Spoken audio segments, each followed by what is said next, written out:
ನಮಸ್ಕಾರ. ಆಹಾರ, ಆರೋಗ್ಯ, ಅಧ್ಯಾತ್ಮ ಈ ಸಂಸ್ಕಾರದ ಬೆಳಕಿಗೆ ತಮ್ಮೆಲ್ಲರಿಗೂ ಸ್ವಾಗತ, ಸುಸ್ವಾಗತ. ಇವತ್ತು ನಮ್ಮೊಂದಿಗಿದ್ದಾರೆ ಪದ್ಮಶ್ರೀ ಡಾಕ್ಟರ್ CR ಚಂದ್ರಶೇಖರ್ ಅವರು. ಅವರು ಸುಪ್ರಸಿದ್ಧ ಮನೋವೈದ್ಯರಾಗಿ ನಿಮ್ಹಾನ್ಸ್ನಲ್ಲಿ ಅವರು ಅಧೀಕ್ಷಕರಾಗಿ ನಿವೃತ್ತರಾಗಿ ಈಗ ತಮ್ಮ ಪ್ರವೃತ್ತಿಯಾದಂಥ ಸಮಾಜ ಸೇವೆಯನ್ನ ಮುಂದುವರಿಸಿದ್ದಾರೆ. 2 ರೀತಿಯ ಸೇವೆ ಮಾಡ್ತಾ ಇದ್ದಾರೆ. ಒಂದು, ಬೆಳಗ್ಗೆಯಿಂದ ರಾತ್ರಿವರೆಗೂ ರೋಗಿಗಳಿಗೆ ಆಪ್ತ ಸಮಾಲೋಚನೆ ಕೊಡೋದು ಒಂದು. ಎರಡನೇದು, ಜನಸಾಮಾನ್ಯರಲ್ಲಿ ಅರಿವು ಮೂಡಿಸಕ್ಕೆ ತಮ್ಮ ಲೇಖನಗಳು, ಪುಸ್ತಕಗಳ ಮುಖಾಂತರ ನೂರಾರು ಪುಸ್ತಕಗಳನ್ನ, ಕೃತಿಗಳನ್ನ ರಚಿಸಿ ಜನಸಾಮಾನ್ಯರಲ್ಲಿ ಜಾಗೃತಿ ಮೂಡಿಸಿದ್ದಾರೆ. ಅಂದ್ರೆ ಅವರನ್ನ ನೋಡ್ಕೊಂಡು ನಾವು ವೃತ್ತಿ ಮತ್ತೆ ಪ್ರವೃತ್ತಿ, ಅದ್ರ ಜೊತೆಗೆ ಸಂತೃಪ್ತಿ ಹೇಗೆ ಪಡಿಬೇಕು ಅನ್ನೋದನ್ನ ನಾವು ಅವ್ರನ್ನ ಆದರ್ಶವಾಗಿ ಇಟ್ಕೋಬಹುದು. ಇವತ್ತು ಅವರು ವೃತ್ತಿ ಅಂತಂದ್ರೆ ಹೊಟ್ಟೆಪಾಡಿಗನೋ ಅಥವಾ ತಮ್ಮ ಇಚ್ಛೆಯಿಂದನೋ ಕೆಲಸ ಮಾಡುವಂಥದ್ದು ಒಂದು, ಅದರಿಂದ ತೃಪ್ತಿ ಪಡುವಂಥದ್ದು ಇನ್ನೊಂದು. ಹಾಗಾಗಿ ಬನ್ನಿ ಅವರ ಬಾಯಿಂದನೇ ಕೇಳೋಣ. ಸರ್, ಈ ವೃತ್ತಿ ಮತ್ತೆ ಸಂತೃಪ್ತಿ ಅಥವಾ ತೃಪ್ತಿ ಇದು ಏನು ಅಂತ ಮಾನಸಿಕ ರೀತಿಯಿಂದ ಹೇಗೆ ಅಂತ ತಿಳಿಸ್ಕೊಡಿ ಸರ್. ನಮ್ಮಲ್ಲಿ ಒಂದು ಮಾತಿದೆ, ಉದ್ಯೋಗಂ ಪುರುಷ ಲಕ್ಷಣಂ ಅಂತ. ಹೌದು. ಈಗ ಉದ್ಯೋಗ ಸ್ತ್ರೀ ಲಕ್ಷಣ ಕೂಡ ಹೌದು. ಅಲ್ಲ, ಸ್ತ್ರೀಯಾಗ್ಲಿ ಉದ್ಯೋಗ ಮಾನವ ಲಕ್ಷಣ ಅನ್ಬಹುದು. ಯಾಕಂದ್ರೆ ಮನುಷ್ಯರಾಗಿ ಹುಟ್ಟಿದ್ಮೇಲೆ ಕರ್ತವ್ಯ ಕರ್ಮ ಮಾಡ್ಲೇಬೇಕು. ಉದ್ಯೋಗ ಮಾಡಿ ದುಡಿದು ತಿನ್ನಬೇಕ್ರಿ, ಕೂತು ತಿನ್ನಬಾರದು. ಬೇರೆ ಯಾರು ದುಡಿದನ್ನ ಅವರ ಫಲವನ್ನ ನಾವು ಉಣ್ಣಬಾರದು. ಹೌದು. ಈಗ ಉದ್ಯೋಗ ಮಾಡ್ತಕ್ಕಂಥದ್ದು ಎಲ್ಲರಿಗೂ ಅಗತ್ಯವಾದಂತ ಕೆಲಸ. ಏನು ಉದ್ಯೋಗ ಮಾಡ್ತೀರಿ ಅಂತ ಕೇಳ್ತೇವೆ. ಆಮೇಲೆ ಉದ್ಯೋಗಕ್ಕೆ ಬೇಕಾದಂತ ವಿದ್ಯೆಯನ್ನು ಕಲಿತಕ್ಕಂಥದ್ದು. ಈಗ SSLC ಆದ್ಮೇಲೆ ಯಾವ ಉದ್ಯೋಗ ಬೇಗ ಸಿಗುತ್ತೆ, ಯಾವ ಕೋರ್ಸಿಗೆ ಸಂಬಂಧ ಬೇಗ ನಮ್ಗೆ ಕೆಲಸ ಸಿಗುತ್ತೆ ಅಂತ ನೋಡ್ಕೊಂಡು ವಿದ್ಯಾರ್ಥಿಗಳು ಆ ಕೋರ್ಸನ್ನು ಆಯ್ಕೆ ಮಾಡ್ಕೊಳ್ತಾರೆ. ಈಗ ನಮ್ಮ ದೇಶದಲ್ಲಿ 30% ಯುವಜನ ಗ್ರಾಜುಯೇಟ್ಸ್ ಅಂದ್ರೆ ಡಿಗ್ರಿ ಮಾಡ್ತಾರೆ. ಮೊದಲು ಒಂದು 25 ವರ್ಷದಿಂದ ಆಲ್ರೆಡಿ 5% ಅಷ್ಟೇ 8% ಅಷ್ಟೇ SSLC ಮುಗಿತಿದ್ದಾಗಿ ಕೆಲಸ, PUC ಪಾಸು ಫೇಲು ಕೆಲಸ. ಈಗ ಡಿಗ್ರಿ ಮಾಡ್ತಕ್ಕಂಥದ್ದು, ಡಿಗ್ರಿ ಮಾಡಿ ಸಂಬಳ ತರುವ ಉದ್ಯೋಗವನ್ನ ಆಯ್ಕೆ ಮಾಡ್ಕೊಳ್ತಕ್ಕಂಥದ್ದು ಈಗಿನ ಯುವ ಜನರ ಆಯ್ಕೆ, ತಂದೆ ತಾಯಿಗಳ ಇಷ್ಟ ಕೂಡ. ಅಲ್ಲ, ಹೌದು. ಯಾಕಂದ್ರೆ ಹಳೆ ಕಾಲದಲ್ಲಿ ಅವ್ರಿಗೆ ಆಸ್ತಿ ಇರೋದು, ಹೊಲಗದ್ದೆ ಇರೋದು, ಕೂತ್ಕೊಂಡು ತಿಂದ್ರು ಕೂಡ ದುಡಿಯೋರು ಇರ್ತಾ ಇದ್ರು. ಈಗ ಹಾಗಲ್ವಲ್ಲ ಸರ್, ದುಡಿಲೇಬೇಕು, ಸಂಪಾದನೆ ಮಾಡ್ಲೇಬೇಕು, ಅದರಿಂದ ಹೊಟ್ಟೆ ತುಂಬಿಸ್ಕೊಳ್ಳೇಬೇಕು. ನಿಜ. ಹಾಗೆ ಫ್ಯಾಮಿಲಿ ಆಧಾರಿತ ವೃತ್ತಿಗಳು ಇಲ್ಲ. ಈಗ ಕುಟುಂಬ ಆಧಾರಿತ ಕುಂಬಾರಿಕೆ ಆಗ್ಲಿ ಅಥವಾ ನೇಯ್ಗೆ ಆಗ್ಲಿ, ಇಲ್ಲ ಅಂತಂದ್ರೆ ವ್ಯವಸಾಯ ಆಗ್ಲಿ ಅಥವಾ ಕಂಪನಿ ಕೆಲಸ ಆಗ್ಲಿ, ಯಾವುದೂ ಇಲ್ಲ. ಈಗ ಯಾವುದೂ ಇಲ್ಲ. ಹಾಗಾಗಿ ಎಲ್ಲರೂ ಓದಿ ಒಂದು ಉದ್ಯೋಗವನ್ನು ಸಂಪಾದನೆ ಮಾಡಬೇಕು. ಆದ್ರೆ ಏನಾಗುತ್ತೆ ಅಂತಂದ್ರೆ, ಈಗ ಓದಿದ ವಿದ್ಯೆಗೂ ಹಾಗೆ ವ್ಯಕ್ತಿಯ ಯೋಗ್ಯತೆಗೂ ದೊರೆಯುವ ವೃತ್ತಿಗೂ ಏನೂ ಸಂಬಂಧವಿಲ್ಲ. ಮ್ಯಾಚೇ ಆಗಲ್ಲ. ಈ BA ಓದಿರ್ತೀರಿ, ಸ್ವಿಗ್ಗಿ ಬಾಯ್ ಆಗಿ ಕೆಲವರಿಗೆ ಮ್ಯಾಚ್ ಆದ್ರೂ ಕೂಡ ಅವ್ರಿಗೆ ಆ ಕೆಲಸ ಇಷ್ಟ ಆಗೋದಿಲ್ಲ. ಅಲ್ಲಿ ಸುತ್ತಲೂ ಇರೋ ಪರಿಸರ ಅವ್ರಿಗೆ ಇಷ್ಟ ಆಗೋದಿಲ್ಲ. ಹೌದು. ಹಾಗಾಗಿ ಒಂದು ಬಹಳ ಇದು ದುರಂತ ಇದು. ಯಾಕೆಂದ್ರೆ ಮಕ್ಕಳು ಕಷ್ಟಪಟ್ಟು ಹೋಗ್ತಾರೆ, ಡಿಗ್ರಿ ಮಾಡ್ಕೊಳ್ತಾರೆ, ಆದ್ರೆ ಅವ್ರ ಯೋಗ್ಯತೆ ತಕ್ಕಂತ ಉದ್ಯೋಗ ಸೃಷ್ಟಿ ಆಗ್ತಾ ಇಲ್ಲ. ಈಗ ನಿರುದ್ಯೋಗ ಪ್ರಪಂಚದಾದ್ಯಂತ ಪ್ರಲಂಭೂತವಾಗಿ ಕಾಡ್ತಾ ಇದೆ. ಆಲ್ಮೋಸ್ಟ್ 40% 50% ಯುವಜನ ಅಥವಾ ಉದ್ಯೋಗ ಮಾಡೋ ಶಕ್ತಿ ಇರ್ತಕ್ಕಂಥವರಿಗೆ ಅವರ ಯೋಗ್ಯತೆ ತಕ್ಕಂತ ಉದ್ಯೋಗ ಸಿಗ್ತಾ ಇಲ್ಲ. ಅಕಸ್ಮಾತ್ ಸಿಗೋದು ಕೂಡ ಗ್ಯಾರಂಟಿ ಇಲ್ಲ. ಸಿದ್ದರಾಮಯ್ಯ ಗ್ಯಾರಂಟಿ ಇಲ್ಲ. ಇವತ್ತು ಉದ್ಯೋಗ ಸಿಕ್ತು, ನಾಳೆ ಹೋಗ್ಬೋದು, ನಾಳೆದು ಹೋಗ್ಬೋದು, 1 ತಿಂಗಳಲ್ಲಿ ಹೋಗ್ಬೋದು. ಇವತ್ತು ಯಾರು ಪರ್ಮನೆಂಟ್ ಆಗಿ 20 ವರ್ಷ 25 ವರ್ಷ 30 ವರ್ಷ ಉದ್ಯೋಗ ಮಾಡ್ತೀವಿ ಅನ್ನೋದೇ ಇಲ್ವೇ ಇಲ್ಲ. ಗೌರ್ಮೆಂಟ್ ಜಾಬ್ ಅದು ಕೂಡ. ನಾನು 46 ವರ್ಷ ಮಾಡಿದ್ದೀನಿ ಸರ್ ಗೌರ್ಮೆಂಟ್ ಸರ್ವಿಸ್. 46 ವರ್ಷ. ನಾನು 39 ವರ್ಷ ಒಂದೇ ಸಂಸ್ಥೆ, ಅಲ್ಲೇ ಓದಿದ್ದು, ಅಲ್ಲೇ ಕೆಲಸ ಮಾಡಿದ್ದು, ಅಲ್ಲೇ ನಿವೃತ್ತಿ ಆಗಿದ್ದು. ಇದು ಬಹಳ ಜನಕ್ಕೆ ಸಾಧ್ಯವೇ ಆಗುದಿಲ್ಲ. ನಮ್ಮಲ್ಲಿ ಅನೇಕ ಜನ ಉದ್ಯೋಗ ಮಾಡ್ತಕ್ಕಂಥ ಬರ್ತಾರೆ, ಯುವಜನ ಬರ್ತಾರೆ, ಮಧ್ಯ ವಯಸ್ಕರು ಬರ್ತಾರೆ, ಅಥವಾ ಇನ್ನೇನು ರಿಟೈರ್ಮೆಂಟ್ ಸ್ಟೇಜ್ ಬರ್ತಾರೆ. ಅವರಿಗೆ ಉದ್ಯೋಗದಲ್ಲಿ ಸಾಕಷ್ಟು ಒತ್ತಡ ಇದೆ. ಒಂದು, ವರ್ಕ್ ಲೋಡ್ ಜಾಸ್ತಿ. ಇವತ್ತು ಸಂಬಳ ಕೊಡ್ತಾರೆ, ನೀವು ಕೊಡೋ 10,000 ರೂಪಾಯಿ ಸಂಬಳಕ್ಕೆ 20,000 ರೂಪಾಯಿ ಕೆಲಸ ತೆಗಿತಾರೆ. ಅವ್ರಿಗೆ ಹಾಗೆ ಟಾರ್ಗೆಟ್ ಇವತ್ತು ಕೊಟ್ಟಿರ್ತಾರೆ, ಆ ಟಾರ್ಗೆಟ್ ಟಾರ್ಗೆಟ್ ಮುಟ್ಲೇಬೇಕು ಅಂತಂದು. ಟಾರ್ಗೆಟ್ ಕೊಟ್ಟಿರ್ತಾರೆ. ಹಾಗೆ ಟೈಮ್ ಟಾರ್ಗೆಟ್, ಇಷ್ಟೊಳಗೆ ನೀನು ಕೆಲಸ ಮುಗಿಸ್ಬೇಕು ಅಂತ ಒಂದು. ಹಾಗಾಗಿ ಈಗ ನಾನು ಮೊನ್ನೆ ಒಂದು IT ಕಂಪ್ನಿಗೆ ಹೋಗಿದ್ದೆ. ಇಲ್ಲಿ ಸರ್ 9 to 12 ಅವರ್ಸ್ ನಂದು duty sir. 9 to 12 hours. Okay. ಹೊರಗಡೆ ಬಂದ್ರೆ ಒಬ್ಬ 10 ಗಂಟೆ ಆದ್ರೂ ಹೊರಗಡೆ ಹೋಗಕ್ ಆಗೋದಿಲ್ಲ, ಕೆಲಸ ಮುಗಿಸೇ ಹೋಗ್ಬೇಕು. ಅಲ್ಲ, ಅವರು ಸೂರ್ಯನ್ ನೋಡೋದೇ ಇಲ್ಲ, ನೋಡೋದೇ ಇಲ್ಲ, ಎಲ್ಲ AC ರೂಮ್ ನಲ್ಲಿ. ಬಿಸಿಲು ಇಲ್ಲ. ಹೌದು ಹೌದು. AC ರೂಮ್ ನಲ್ಲಿ ಕೃತಕವಾದ ಬೆಳಕಿನಲ್ಲಿ ಸೂರ್ಯನ ಕಿರಣ, ನೋಡಿರ್ಲಿ ಸೂರ್ಯನ ಕಿರಣ ಹೊರಗಡೆ ಬರೋಗಿಲ್ಲ, ಎಲ್ಲ ಕ್ಲೋಸ್ ಡೋರ್ಸು. ಆಮೇಲೆ ಆರ್ಟಿಫಿಷಿಯಲ್ ಲೈಟು, ಆರ್ಟಿಫಿಷಿಯಲ್ ಏರು, ಏರ್ ಕಂಡೀಷನ್ ರೂಮ್ಗಳು, ಅತ್ಯಂತ ಅನಾರೋಗ್ಯಕರ ಅಂತ ಜನ ಗೊತ್ತೇ ಇಲ್ಲ ಹೊರಗಡೆ ಬರೋದೇ ಇಲ್ಲ ಅವರು. ಪುನಃ ಮನೆಗೆ ಹೋದ ತಕ್ಷಣ ಮನೆ ಸೇರ್ಕೊಳ್ತಾರೆ, ಅಲ್ಲಿ ಒಂದು AC ರೂಮ್ನಲ್ಲಿ ಮಲಕೊಂಡ್ಬಿಡ್ತಾರೆ. ಹೀಗಾಗಿ ಸೂರ್ಯ ಕಿರಣಗಳಿಗೆ ಹೊಂದತಕ್ಕಂತ ಪ್ರವೃತ್ತಿ ಈಗ ಕಮ್ಮಿಯಾಗಿ ಎಲ್ಲರಿಗೂ ವಿಟಮಿನ್ ಡಿ ಡೆಫಿಷಿಯನ್ಸಿ, ಈಗ ಎಲ್ಲರಿಗೂ ಕ್ಯಾಲ್ಸಿಯಂ ಡೆಫಿಷಿಯನ್ಸಿ ಶುರುವಾಗಿದೆ.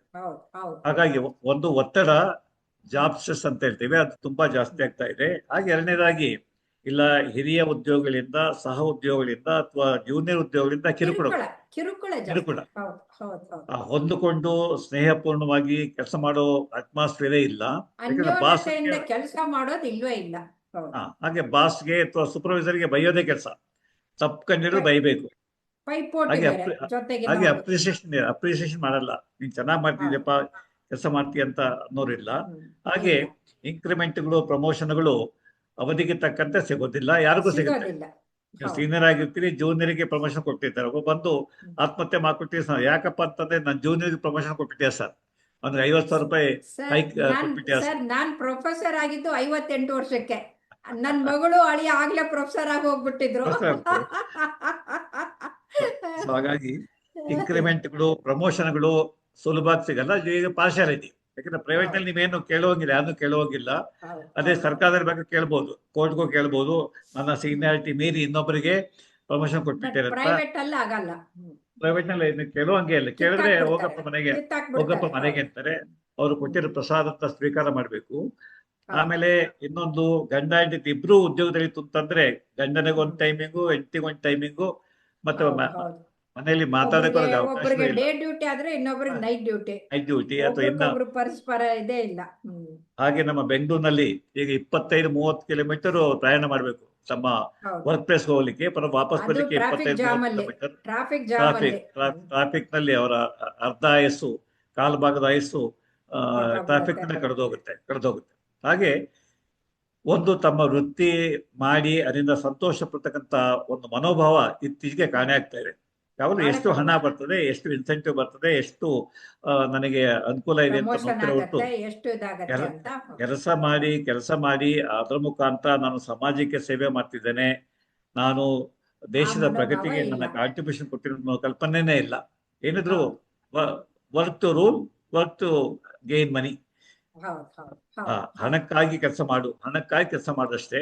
ಹಾಗಾಗಿ ಆಮೇಲೆ ಅಷ್ಟೇ ಅಲ್ಲ, ಅದೆಲ್ಲ ಕೆಲಸ ಮಾಡ್ಬಿಟ್ಟು ಸ್ಯಾಟರ್ಡೆ ಸಂಡೇ ಮಜಾ ಮಾಡ್ಬಿಟ್ಟು ಮೋಜು ಮಾಡೋದು, ಅದು ಇನ್ನೂ ವರ್ಷದು.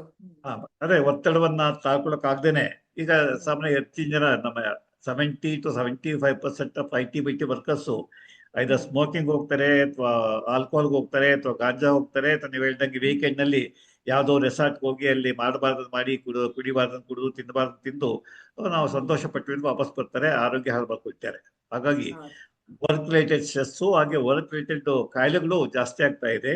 ಇದು ಇತ್ತೀಚಿನ ದುರಂತ ಅಂತ ಹೇಳುವ, ಸಮಾಜದ ದುರಂತ. ನಮ್ಮ ಸುಶಿಕ್ಷಿತ ವರ್ಗ ಅವರು ದುಡಿತಾರೆ, ಆದ್ರೆ ಆರೋಗ್ಯವಾಗಿ ಬದುಕ್ತಾ ಇಲ್ಲ, ಹಾಗೆ ಸಂತೋಷವಾಗಿ ಬದುಕ್ತಾ ಇಲ್ಲ, ಅತೃಪ್ತಿ ಅವ್ರ ಮನಸ್ಸಲ್ಲಿ ಮನೆ ಮಾಡ್ಬಿಟ್ಟಿದೆ. ಹಾಗೆ ನಾನು ಪ್ರತಿಯೊಬ್ಬರಿಗೂ ಹೇಳ್ತೇನೆ, ದಯವಿಟ್ಟು ನೀವು ಏನು ಕೆಲಸ ಮಾಡ್ತಿದ್ದೀರಿ, ಯಾವ ಕಂಪ್ನಿಲಿ ಕೆಲಸ ಮಾಡ್ತಿದ್ದೀರಿ, ಅಥವಾ ನೀವು ಗೌರ್ಮೆಂಟ್ ಸರ್ವೆಂಟ್ ಆಗಿರ್ಬೋದು, ದಯಮಾಡಿ ನಿಮ್ಮ ವೃತ್ತಿಯನ್ನ ಪ್ರೀತಿಸಿ. ಹೇಗೆ ಮದುವೆ ಆದ್ಮೇಲೆ ಹೆಂಡತಿಯನ್ನ ಪ್ರೀತಿ ಮಾಡ್ಬೇಕು, ಮದುವೆ ಆದ್ಮೇಲೆ ಗಂಡನನ್ನ ಪ್ರೀತಿ ಮಾಡ್ಬೇಕು, ಉದ್ಯೋಗ ಆಯ್ಕೆ ಮಾಡಿದ್ಮೇಲೆ ಆ ಉದ್ಯೋಗವನ್ನು ಪ್ರೀತಿಸಿ, ಆ ಕಂಪನಿಯನ್ನ ಪ್ರೀತಿಸಿ. ಇವತ್ತು ಕಂಪನಿ ಬಗ್ಗೆ ಅಥವಾ ಉದ್ಯೋಗ ಕೊಟ್ಟಂತ ಮಾಲೀಕ ಒಂದು ಪೈಸೆ ಗೌರವ ಇಲ್ಲ ರೀ. ಮತ್ತು ಯಜಮಾನ್ರು, ಒಂದು ಕೆಲಸ ಕೊಟ್ಟಂತ ವ್ಯಕ್ತಿನ ಯಜಮಾನ್ರು, ಅನ್ನದಾತರು ಅಂತ. ರಾಜ್ಕುಮಾರ್ ಎಲ್ಲಾ ನಿರ್ಮಾಪಕರನ್ನ, ನಿರ್ದೇಶಕರ ಅನ್ನದಾತರು ಕರೀತಾ ಇದ್ರು.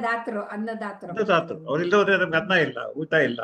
ಹಾಗಾಗಿ ಇವತ್ತು ಸಂಬಳ ಕೊಡ್ತಕ್ಕಂತ, ಉದ್ಯೋಗ ಕೊಡ್ತಕ್ಕಂತ ಕಂಪನಿಯನ್ನ ಅಥವಾ ಸರ್ಕಾರವನ್ನ ಅಥವಾ ವ್ಯಕ್ತಿಯನ್ನ ಇವತ್ತು ಜನ ಗೌರವದಿಂದ ಕಾಣೋದಿಲ್ಲ. ಪ್ರೀತಿಸೋದು, ಗೌರವಿಸೋದು ಸಂಬಳ ಕಡಿಮೆ. ಕೊಡ್ತಾನೆ, ದುಡಿಸ್ತಾನೆ, ಅವನಿಗೇನು ಗೌರವ ಕೊಡ್ಬೇಕು ಅಂತ. ಹೌದು. ಇದೊಂದು ನೆಗೆಟಿವ್ ಆಟಿಟ್ಯೂಡ್. ಈ ನೆಗೆಟಿವ್ ಹೌದು. ಆಟಿಟ್ಯೂಡ್ ಇಂದ ಏನಾಗಿದೆ ಅಂತಂದ್ರೆ, ಮಾಲೀಕ ಮತ್ತೆ ಕಾರ್ಮಿಕರ ನಡುವೆ ಸಂಬಂಧ, ಅಥವಾ ಕಂಪನಿ ಮತ್ತೆ ನೌಕರ ಸಂಬಂಧ ಪೂರ ಇವತ್ತು ಹದಗೆಟ್ಟೋಗಿದೆ. ಅವ್ರು ನಂಬಲ್ಲ, ಅವ್ರು ಇವ್ರು ನಂಬಲ್ಲ, ಆ ತರ ಆಗ್ಬಿಟ್ಟಿದೆ. ಹೌದು. ನಮ್ಮ ಹೌದು. ಈಗ ಹಿಂದೆ ಕಮ್ಯುನಿಸಂ ಮೂವ್ಮೆಂಟ್ ಶುರುವಾಗಿದ್ದು, ಇವ್ರು ಮೈಗಳನ್ನ ಕೆಲಸ ಮಾಡಲ್ಲ ಅಂತ ಅವರು ಹಾ. ನಮ್ ದುಡ್ಡನ್ನ ಕದೀತಾ ಇದಾರೆ ಕಳ್ಳ ಅಂತ ಇವ್ರು. ಸೊ ಒಬ್ರಿಗೊಬ್ರು ಕಳ್ಳ ಅನ್ಕೊಂಡ್ಬಿಟ್ಟು ಮರ್ಯಾದೆ ಅಂತೂ ಇಲ್ವೇ ಇಲ್ಲ. ಹೌದು. ಮರ್ಯಾದೆ ಇಲ್ಲ. ಹಾಗಾಗಿ ಒಂದ್ ರೀತಿ ನೆಗೆಟಿವ್ ಆಟಿಟ್ಯೂಡ್ ನಲ್ಲಿ ಅಥವಾ ಮಾನಸಿಕ ನಕಾರಾತ್ಮಕ ಒತ್ತಡ ಜಾಸ್ತಿ ಆಗ್ತಾ ಮನೋಭಾವನೆಯಿಂದ, ಇದೆ. ಹಾಗೆ ಒಂದೇ ದ್ವೇಷ ಭಾವನೆಯಿಂದನೇ ಕೆಲಸ ಮಾಡ್ತಾರೆ. ದಯಮಾಡಿ ಎಲ್ಲಾ ಉದ್ಯೋಗಿಗಳಿಂದ ನನ್ನ ಮನವಿ ಅಂತಂದ್ರೆ, ನೀವು ಮಾಡುವ ಕೆಲಸವನ್ನ ಪ್ರೀತಿಸಿ, ಒಂದು ಹಾಗೆ ಕೆಲಸ ಕೊಟ್ಟ ಕಂಪನಿಯನ್ನ ಗೌರವಿಸಿ, ಕೆಲಸ ಕೊಟ್ಟ ಮಾಲೀಕನನ್ನ ಗೌರವಿಸಿ. ಅವನೇನು ತಲೆ ಮೇಲೆ ಹೊತ್ಕೊಂಡು ಓಡಾಡೋ ಅವಶ್ಯಕತೆ ಇಲ್ಲ. ಗಿವ್ ಹಿಮ್ ರೆಸ್ಪೆಕ್ಟ್ ಅಷ್ಟೇ.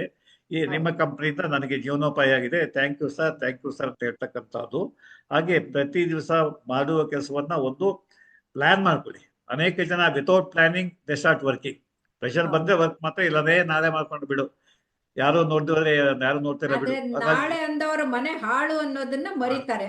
ಅದ್ ನಾಳೆ ಅಂತ ಇಟ್ಕೊಂಡಾಗ ಒತ್ತಡ ಇನ್ನೂ ಹೆಚ್ಚಾಗಿ ಹೋಗ್ಬಿಡುತ್ತೆ. ಒಂದು ವರ್ಕ್ ನಲ್ಲಿ ಒಂದು ಡಿಸಿಪ್ಲಿನ್. ಈಗ ಎಂಟ್ರಿ, ಯಾಕಂದ್ರೆ ಪಂಚ್ ಮಾಡ್ಬೇಕು, ಇಲ್ದರೆ ನಿಮಗೆ ಸಂಬಳ ಕಟ್ಟಾಗುತ್ತೆ. ಪಂಚ್ ಮಾಡ್ತೀರಿ ಕರೆಕ್ಟ್ ಟೈಮ್ ಹೋಗಿ. ಬಟ್ ಆಮೇಲೆ 8 ಗಂಟೆ 9 ಗಂಟೆ ಕೆಲಸ ಮಾಡುವಾಗ ನೀವು ಪ್ಲಾನಿಂಗ್ ಮಾಡಬೇಕು. ಆ 8-9 ಗಂಟೆಯಲ್ಲಿ ಎಷ್ಟು ಕೆಲಸ ನಿರೀಕ್ಷೆ ಮಾಡ್ತೀರಿ, ನನ್ನ ಕೈಲಿ ಆಗತ್ತಾ, ಯಾವ್ದನ್ನ ಬೇಗ ಮಾಡ್ಬೇಕು, ಯಾವ್ದನ್ನ ನಿಧಾನ ಮಾಡ್ಬೋದು, ಯಾವ್ದಕ್ಕೆ ಆದ್ಯತೆ ಕೊಡ್ಬೇಕು ಅಂತಕ್ಕಂಥ ಪ್ಲಾನಿಂಗು ಬಹಳ ಜನ ಮಾಡೋದೇ ಇಲ್ಲ. ಹಾಗೆ ಡಿಸಿಪ್ಲಿನ್, ಸಂಪನ್ಮೂಲ ಏನಿದೆ, ನನ್ನ ತಿಳುವಳಿಕೆ ಏನಿದೆ, ನನ್ನ ಸ್ಕಿಲ್ಸ್ ಏನಿದೆ, ಅದನ್ನ ಹಾಗಾಗಿ ಇಂಪ್ರೂವ್ ಮಾಡ್ಕೊಳ್ಬೇಕಾಗತ್ತೆ. ಯಾಕೆಂತಂದ್ರೆ ನಾಲೆಜ್ ಇಸ್ ಗ್ರೋಯಿಂಗ್. ಅನೇಕ ಜನ ಪ್ರತಿನಿತ್ಯ ಪ್ರತಿ ಕ್ಷಣನೂ ನಾವು ನಮ್ಮ ಜ್ಞಾನವನ್ನ ಬೆಳೆಸ್ಕೊತಾ ಹೋಗ್ಬೇಕು. ಈಗ ನಾವು ವೈದ್ಯರು ಅಷ್ಟೇನೆ, ಪ್ರತಿ ಕಾಯಿಲೆಗೆ ಹೊಸ ಔಷಧ ಬಂದಿರುತ್ತೆ. ಒಂದು ಔಷಧಿನಲ್ಲಿ ಯಾವ್ದೋ ಒಂದು ಹೊಸ ಸೈಡ್ ಎಫೆಕ್ಟ್ ಬಂದಿರುತ್ತೆ, ಅಪ್ಡೇಟ್ ಮಾಡ್ಕೋಬೇಕಾಗತ್ತೆ. ಹಾಗೆ ಅನುಭವಸ್ಥರನ್ನ, ಸೀನಿಯರ್ ಮೆಂಬರ್ಸ್ ಹೋಗಿ, ಸರ್ ಈ ಕಾಯಿಲೆ ನಾನು ಟ್ರೀಟ್ಮೆಂಟ್ ಕೊಟ್ಟೆ, ವಾಸಿ ಆಗ್ಲಿಲ್ಲ, ನೀವೇ ಟ್ರೀಟ್ಮೆಂಟ್ ಕೊಡ್ತೀರಿ, ಏನು ಹೊಸದು ಏನ್ ಬಂದಿದೆ ಅಂತ ಕೇಳಬೇಕು. ಕಾನ್ಫರೆನ್ಸ್ ಅಟೆಂಡ್ ಮಾಡಬೇಕು, ಮ್ಯಾಗಝಿನ್ಗಳನ್ನ ಮತ್ತೆ ಪೀರಿಯಾಡಿಕಲ್ಸ್ ಓದಬೇಕು. ಜ್ಞಾನವೃದ್ಧಿ. ಅನೇಕರು ತಮ್ಮ ಜ್ಞಾನವನ್ನ ವೃದ್ಧಿ ಮಾಡ್ಕೊಳ್ಳೋದಿಲ್ಲ. ಜ್ಞಾನ ಕ್ರಮೇಣ ಮರ್ತು ಹೋಗುತ್ತೆ, ಕಲ್ತದ್ ಮರ್ತು ಹೋಗುತ್ತೆ, ಮಾಡಿದ್ ಮರ್ತು ಹೋಗುತ್ತೆ. ಹಾಗೆ ಆಮೇಲೆ ನಿಮ್ ಬಗ್ಗೆ ಕೀಳರಿಮೆ ಶುರುವಾಗುತ್ತೆ, ನನ್ಗೇನು ಗೊತ್ತಿಲ್ಲ ಅಂತ ಗೊತ್ತಾಗಿ. ನಮ್ಮ ವೈದ್ಯ ವೃತ್ತಿಯಲ್ಲಿ ಕಂಟಿನ್ಯೂಸ್ ಮೆಡಿಕಲ್ ಎಜುಕೇಶನ್ ಅಂತ ಪದೇ ಮಾಡ್ತಾನೆ ಇರ್ತಾರೆ. ಅದು ಬೇರೆ ಕಡೆ ಇಲ್ಲ. ಈಗ ಕೆಲವು ಕಡೆ ಅಪ್ಡೇಟಿಂಗ್ ಮಾಡ್ತಾರೆ. ಕೆಲವು ಕಂಪನಿಗಳಲ್ಲಿ ಅಪ್ಡೇಟಿಂಗ್ 6 ತಿಂಗಳಿಗೊಮ್ಮೆ 3 ತಿಂಗಳಿಗೊಮ್ಮೆ ಎಕ್ಸ್ಪರ್ಟ್ ಕರೆಸಿ ಅಪ್ಡೇಟಿಂಗ್ ಮಾಡ್ತಿರ್ತಾರೆ, ನ್ಯೂ ಇನ್ಫಾರ್ಮೇಶನ್ ಕೊಡ್ತಿದ್ದಾರೆ. ಹಾಗೆ ಟ್ರೈನಿಂಗ್ ಕಳಿಸಿರ್ತಾರೆ. ಇಲ್ಲ, ಟ್ರೈನಿಂಗ್ ತಮ್ಮ ಕಂಪನಿಯಲ್ಲೇ ಮಾಡಿಸ್ಕೊಡ್ತಾರೆ, ಬೇರೆ ಕಡೆ ಕಳಿಸ್ತಾರೆ. ಅದಕ್ಕೆ ಕೆಲವಾರು ಸಣ್ಣ ಉದ್ಯೋಗಗಳಲ್ಲಿ ಅಪ್ಡೇಟಿಂಗ್ ಆಗೋದೇ ಇಲ್ಲ. ಅಪ್ಡೇಟಿಂಗ್ ಯಾವಾಗ ಆಗುತ್ತೆ, ವ್ಯಕ್ತಿ ತಾನು ಮಾತ್ರ ಅದಕ್ಕೆ ಎಲೆಕ್ಟ್ರಿಷಿಯನ್ ಆಗಿದೆ, ಏನು ಎಲೆಕ್ಟ್ರಿಕ್ ಏನು ಅಡ್ವಾನ್ಸ್ ಆಗಿದೆ, ನಾನೇನ್ ಕಲಿಬೇಕು, ನಾನು ಪ್ಲಂಬರ್ ಆಗಿದ್ದೇನೆ, ಹೊಸ ವ್ಯವಸ್ಥೆಗಳು ಏನ್ ಬಂದಿದಾವೆ ಅಂತ ನಾನು ಕಲ್ತ್ಕೊಂಡು ಹೋಯ್ತು ಅಂತಂದ್ರೆ, ನಾನು ನನ್ನ ಕೆಲಸದಲ್ಲಿ ಯಶಸ್ವಿಯಾಗ್ಲಿಕ್ಕೆ ಸಾಧ್ಯ ಆಗೋದಿಲ್ಲ, ಅಥವಾ ಯಶಸ್ಸು ಪಡ್ಲಿಕ್ಕೆ ಸಾಧ್ಯ ಆಗೋದಿಲ್ಲ. ಹಾಗೇನೆ ವರ್ಕ್ ಮತ್ತೆ ಫ್ಯಾಮಿಲಿ ಬ್ಯಾಲೆನ್ಸ್ ಮಾಡ್ಬೇಕು. ಅನೇಕ ಜನ ಇವತ್ತು ಕೆರಿಯರ್ ಓರಿಯೆಂಟ್ ಆಗಿ ವರ್ಕೋಹಾಲಿಕ್ ಆಗಿ ತಮ್ಮ ಮನೆಯನ್ನ ಮರಿತಾ ಇದ್ದಾರೆ, ಹೆಂಡತಿಯನ್ನು ಮರಿತಾರೆ, ಮಕ್ಕಳು ಮಾತಾಡ್ಸೋದಿಲ್ಲ. ನಾವು ಹೋಗೋ, ನನ್ನ ಹತ್ರ ಬರ್ಬೇಡ, ಅಪ್ಪ ನನ್ ಫಸ್ಟ್ ಏನಾಯ್ತು ಹೋಗು.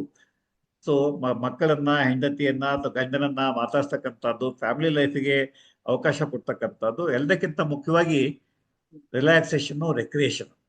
ನೀವು 12 ಗಂಟೆ ದುಡಿದ್ರೆ ನೀವು ಬರೀ ಸ್ಯಾಟರ್ಡೆ ಸಂಡೇ ತನಕ ಕಾಯ್ತು ಅಂತಂದ್ರೆ ಪ್ರಯೋಜನ ಇಲ್ಲ. ಶಾರ್ಟ್ ಬ್ರೇಕ್ಸ್ ಎತ್ಕೋಬೇಕಾಗತ್ತೆ ಕೆಲಸದ ನಡುವೆ. ಇವನ್ 2 ಮಿನಿಟ್ಸ್ ಬ್ರೇಕು. ಈಗ ಇಂಟರ್ನೆಟ್ ನೋಡ್ತಾ ಇದ್ರಿ, ಸ್ಕ್ರೀನ್ ನೋಡ್ತಾ ಇದ್ರಿ, ಅರ್ಧ ಗಂಟೆ ಆದ್ಮೇಲೆ ಒಂದು ನಿಮಿಷ ಬ್ರೇಕ್ ಮಾಡ್ಬೇಕಾಗತ್ತೆ. ಹಾಗೆ 2 ಗಂಟೆ ಕೆಲಸ ಮಾಡಿದ್ರಿ, 2 ಮಿನಿಟ್ಸ್ ಬ್ರೇಕ್ ತೆಗೆದುಕೋಬೇಕಾಗತ್ತೆ. ಶಾರ್ಟ್ ಓಡಾಡ್ಕೊಂಡು ಕತ್ತು ಕೈ ಎಲ್ಲ ಬೆನ್ನಿಗೆ ಎಲ್ಲ ಎಕ್ಸರ್ಸೈಸ್ ಮಾಡ್ಕೊಂಡು ಓಡಾಡ್ಕೊಂಡು ಇರಬೇಕು. ನೋಡಿ, ಎಲ್ಲರಿಗೂ ಸರ್ವೈಕಲ್ ಸ್ಪಾಂಡಿಲೈಟಿಸ್, ಎಲ್ಲರಿಗೂ ಲಂಬಾ ಸ್ಪಾಂಡಿಲೈಟಿಸ್, ಎಲ್ಲರಿಗೂ ಹೆಡೇಕ್, ಎಲ್ಲರಿಗೂ ಕಣ್ಣಿನ ದೃಷ್ಟಿದೋಷ. ಅವ್ರಿಗೆ ಸಮಯ ಇಲ್ಲ ಅಂತ ಸ್ಟ್ರೆಸ್ ಜಾಸ್ತಿ ಮಾಡ್ಕೊತಾ ಇದ್ದಾರೆ. ಇದರಿಂದ ಹೃದಯಾಘಾತ, ಬ್ಲಡ್ ಪ್ರೆಷರು, ಎಲ್ಲಾ ತೊಂದರೆಗಳು, ಇಂಡೈಜೆಷನ್ ಎಲ್ಲ ಶುರು ಆಗ್ತಾ ಇದೆ.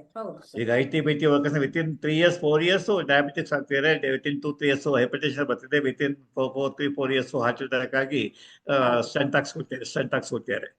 ಹಾಗಾಗಿ ನಿಜ. ರೆಕ್ರಿಯೇಷನ್ ಮತ್ತೆ ರಿಲ್ಯಾಕ್ಸೇಷನ್ಗೆ ಆದ್ಯತೆ ಕೊಡಬೇಕು. ಅದಕ್ಕೊಂದು ಟೈಮ್ ಫಿಕ್ಸ್ ಮಾಡ್ಕೋಬೇಕಾಗತ್ತೆ. ಹೌದು ಮನೆಯಿಂದ ಹೊರಗಡೆ ಮೇಲೆ ಇಲ್ಲ ಮ್ಯೂಸಿಕ್ ಅನ್ನ, ಸಂಗೀತವನ್ನ ನೀವು ಅಳವಡಿಸಿಕೊಳ್ಳಿ. ಯಾಕಂದ್ರೆ ಸಂಗೀತ 2 ನಿಮಿಷ ನಿಮಗೆ ರಿಲ್ಯಾಕ್ಸೇಷನ್ ಕೊಡ್ತೀರಿ. ಒಂದು ಹಾಡು ಕೇಳಿ ರಿಲ್ಯಾಕ್ಸ್ ಆಗಿಬಿಡ್ತೀರಿ. ಅಥವಾ ನೀವು ಒಂದು ಇನ್ಸ್ಟ್ರೂಮೆಂಟ್ ಗಿಟಾರನ್ನು ಕಲೀರಿ, ಮನೆಗೆ ಹೋಗಿ ಒಂದು ಅರ್ಧ ಗಂಟೆ ನುಡಿಸಿ ಕೇಳಿ ಆಟ ರಿಲ್ಯಾಕ್ಸ್ ಆಡಿ, ಆಗ್ಬಿಡ್ತೀರಿ. ಶಟ್ಲ್ ಆಡಿ, ಇನ್ನೇನಾದ್ರೂ ಆಡಿ, ಈಗ ಅನೇಕ ಸ್ವಿಮ್ಮಿಂಗು, ಕಂಪನಿಗಳಲ್ಲಿ ಸೈಕ್ಲಿಂಗು ಮಾಡ್ಕೊಂಡು.